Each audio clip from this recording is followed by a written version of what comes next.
ओम शांति। अपने मोबाइल पर डेली मुरली अपडेट पाने के लिए चैनल को सब्सक्राइब जरूर करें। ओम शांति। आज 27 मार्च 2023 साकार मुरली।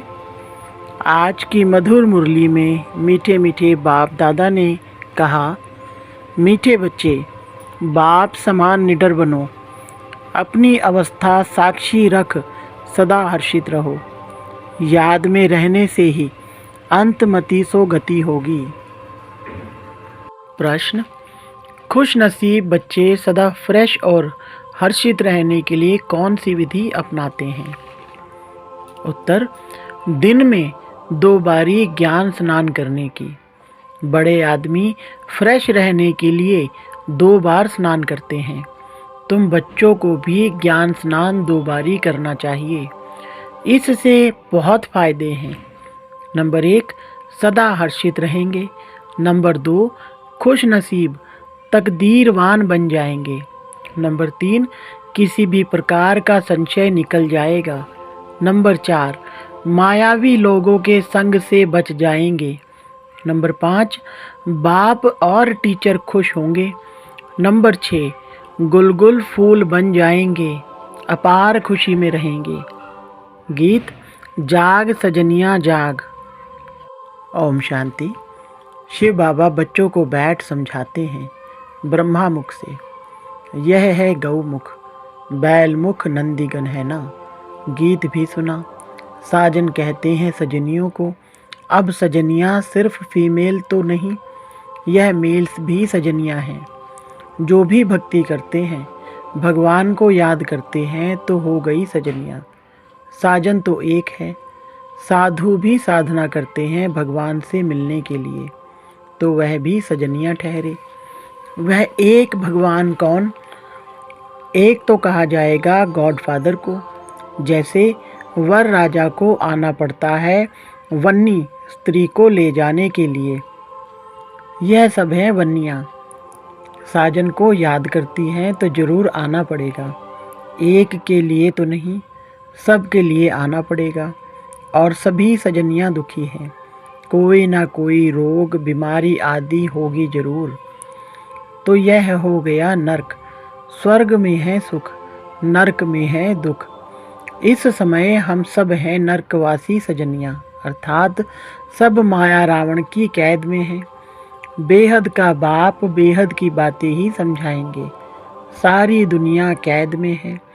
इसको दुख धाम कहा जाता है। धाम अर्थात रहने की जगह। कलयुग में है दुख, सतयुग में है सुख। दैवी संप्रदाय आसुरी संप्रदाय, यह है गीता के भगवान शिव के महावाक्य। वह खुद कहते हैं, सजनियाँ अब नवयुग आया, यह पुरानी दुनिया है। साजन कहते हैं, अब जागो, अब नया युग सतयुग आता है। गीता से स्वर्ग स्थापन किया था। गीता भारत के देवी देवता धर्म का शास्त्र है। जो देवता धर्म अब प्राय लोप हो गया है। प्राय अर्थात बाकी आटे में नमक जाकर रहा है। चित्र है, लेकिन अपने को कोई भी देवता नहीं मानते। यह भूल गए हैं कि सतयुग में देवी देवता धर्म था, जिसको ही स्वर्ग कहा जाता है। जब लक्ष्मी नारायण का राज्य होगा तब वह ऐसे नहीं कहेंगे कि अब स्वर्ग है। फिर तो यह भी समझे कि नरक होना है। यह सब राज हम अभी जानते हैं। 5000 वर्ष पहले स्वर्ग था, अब नरक है। देवी देवता धर्म की टांग टूटी हुई है। यह बातें और कोई गीता सुनाने वाला बता ना सके। सर्वशास्त्रमयी शिरोमणि गीता है। गीता का भगवान ही गीता द्वारा भारत को स्वर्ग बनाते हैं। फिर आधा कल्प वहाँ गीता की दरकार नहीं, वहाँ तो प्रारब्ध है। बाबा खुद कहते हैं, यह ज्ञान प्रायलोप हो जाता है, अभी लोप है ना। हम रोज़ नई नई बातें सुनते हैं, वह तो 18 अध्याय सुनाते हैं। उनको नया कौन कहेंगे? पूरे 18 अध्याय लिख दिए हैं। यहाँ तो हम पढ़ते रहते हैं। योग लगाते हैं, इसमें भी टाइम लगता है। ज्ञान और योग दोनों भाई बहन हैं। बाबा कहते हैं ध्यान से ज्ञान श्रेष्ठ है, क्योंकि उससे ही हम जीवन मुक्ति पा सकेंगे। ऐसा कोई कह ना सके कि हमको साक्षात्कार हो तो पुरुषार्थ करें। सामने श्री कृष्ण का चित्र देख रहे हैं, ऐसे प्रिंस प्रिंसेस बनेंगे। फिर जो चाहे सो बनो, प्रिंस प्रिंसेस बनते हैं, यह तो मानना चाहिए ना। अब नवयुग आ रहा है, जहाँ जीत वहाँ जाकर प्रिंस बने का जन्म लेंगे। रत्न जड़ित मुरली भी होगी, यह निशानी है। श्री कृष्ण को भी मुरली दिखाते हैं, क्योंकि शहजादा है ना। बाकी वहाँ ज्ञान की कोई बात नहीं। ज्ञान का सागर तो एक शिव बाबा है। वह बाबा कहते हैं बच्चे, विनाश सामने खड़ा है, पिछाड़ी में मंत्र देने वाला कोई नहीं रहेगा। अंतमति सो गति गाई हुई है ना। अंत में मेरी याद रखेंगे तो गति मिल जाएगी। तुम आजकल करते आए हो, 2-4 इत्तेफाक दिखाऊंगा कि कैसे अचानक मनुष्य मरते हैं। उस समय मंत्र तो याद कर नहीं सकेंगे। समझो, अचानक छत गिर पड़ती है, उस समय याद कर सकेंगे? धरती हिलेगी, उस समय तो हाय हाय करने में लग जाएंगे। बहुत समय से प्रैक्टिस होगी तो फिर उस समय अवस्था हिलेगी नहीं। साक्षी हो, हर्षित मुख बैठे रहेंगे। मनुष्य तो थोड़ा आवाज़ से डर के मारे भाग जाएंगे। तुम कभी भागोगे नहीं, डरने की बात नहीं। जैसे बाबा निडर है, बच्चों को भी निडर बनना है। बाबा कहते, बच्चे अब नवयुग आ रहा है, अब अपने को इंश्योर कर दो। सारे भारत को तुम इंश्योर करते हो।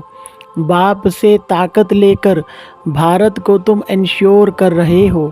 भारत हीरे जैसा बन जाएगा। फिर उसमें भी जितना जो लाइफ को इंश्योर करेगा, तन मन धन सब इंश्योर हो जाता है। बाबा कहते हैं यह ज्ञान प्रत्यक्ष फल देने वाला है। जैसे सुदामे का मिसाल है, झट महल देखे तो प्रत्यक्ष फल हुआ ना। प्रिंस प्रिंसेस का भी साक्षात्कार करते हैं। फिर प्रिंस प्रिंसेस तो सतयुग में भी हैं, त्रेता में भी हैं। यह थोड़े ही समझ सकेंगे कि हम कहाँ के प्रिंस बनेंगे। जब सब सूर्यवंशी तो नहीं बन सकेंगे। यह सब है साक्षात्कार। बाकी आत्मा कोई निकल कर जाती नहीं है। यह साक्षात्कार की ड्रामा में नूंद है। सोल को बुलाते हैं तो ऐसे थोड़े ही आत्मा कोई शरीर से निकल जाती है, फिर तो वह शरीर रह न सके।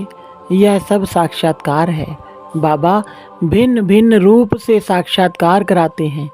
नूंद है तब सोल आती है। यह ड्रामा का राज समझना है। नई बातें हैं ना, तो क्लास में भी रेगुलर आना पड़े। तुमको मालूम है बहुत अच्छे अच्छे आदमी 2 बारी स्नान करते हैं फ्रेश रहने के लिए। यह भी ज्ञान स्नान 2 बारी करने से फ्रेश होंगे। 2 बारी ज्ञान स्नान करने से बहुत बहुत फ़ायदा है, नहीं तो मुफ्त में अपनी बादशाही गवा देंगे। बाबा रजिस्टर से भी जांच करते हैं। पूरा खुशनसीब तकदीरवार कौन है? अरे बेहद के बाप से अताह धन लेने जाते हैं, स्वर्ग का मालिक बनते हैं। अगर इतना निश्चय नहीं तो ऊंच पद भी पा नहीं सकेंगे। 2 बारी स्नान करने से तुम बहुत बहुत हर्षित रहेंगे। बाबा कहते हैं मैं गाइड बन तुम बच्चों को ले चलने आया हूँ। कितना घुमाता हूँ। वो लोग एरोप्लेन से ऊपर में जाते हैं, कितनी उन्हों की महिमा होती है। वास्तव में महिमा तो तुम्हारी होनी चाहिए। तुम वैकुंठ में जाकर घूम फिर आते हो। मोस्ट वंडरफुल चीज़ है। बाबा कहते हैं मैं सबसे दूर रहने वाला आया हूँ, देश पर आए। फिर इसमें सर्वव्यापी की तो बात ही नहीं। तुम पैगंबर हो, पैगाम देने वाले हो ना, मैं भेज देता हूँ। यह भी ड्रामा में नूंद है। ड्रामा अनुसार हर एक को अपना पार्ट बजाने आना पड़ता है। फिर मैं भी आया हूँ, आकर पढ़ाता हूँ। यह तो गीता पाठशाला है। उन सत्संगों में तो तुम जन्म जन्मांतर जाते रहते हो। एक कान से सुना, दूसरे से निकाला। एम ऑब्जेक्ट कुछ भी नहीं। अभी तो अंदर में खुशी की तालियां बजती रहती है। स्टूडेंट लाइफ में जो अच्छा पढ़ते हैं उनको तो खुशी रहती है ना। बच्चे के संबंध की भी खुशी होगी, टीचर को भी खुशी होगी। यह भी माँ बाप हैं, टीचर हैं तो खुशी होती है। बच्चों का फर्ज है पढ़ना।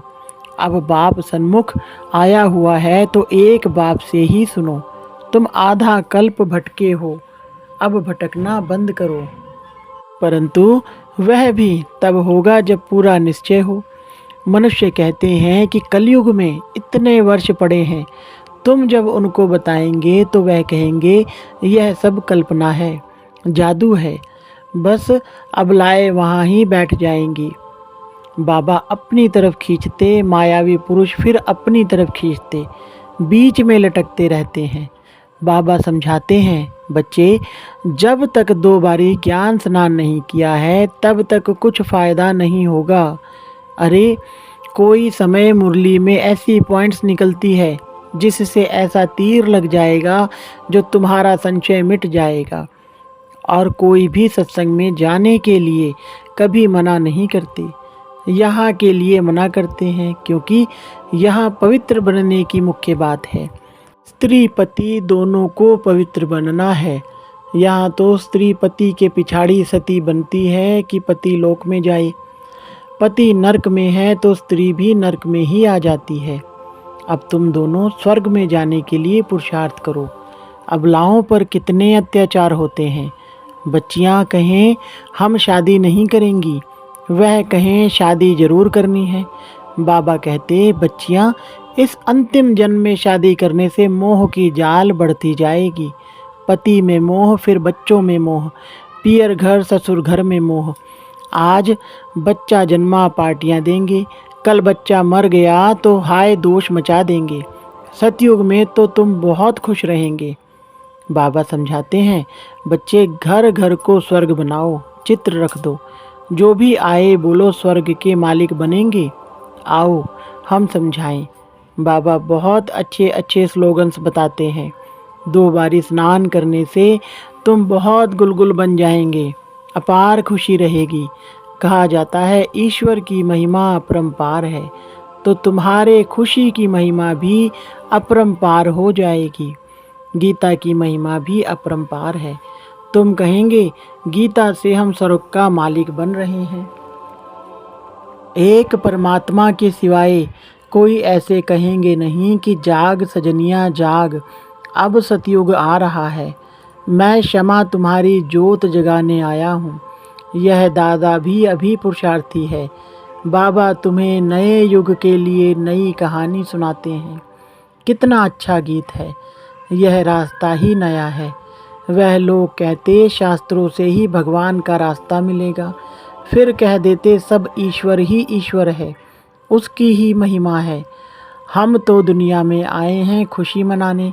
कुछ भी खाओ पियो मौज करो, आत्मा पर लेप छेप नहीं लगता। अपनी गंदी तृष्णाएं पूरी करने के लिए आत्मा निर्लेप कह देते हैं।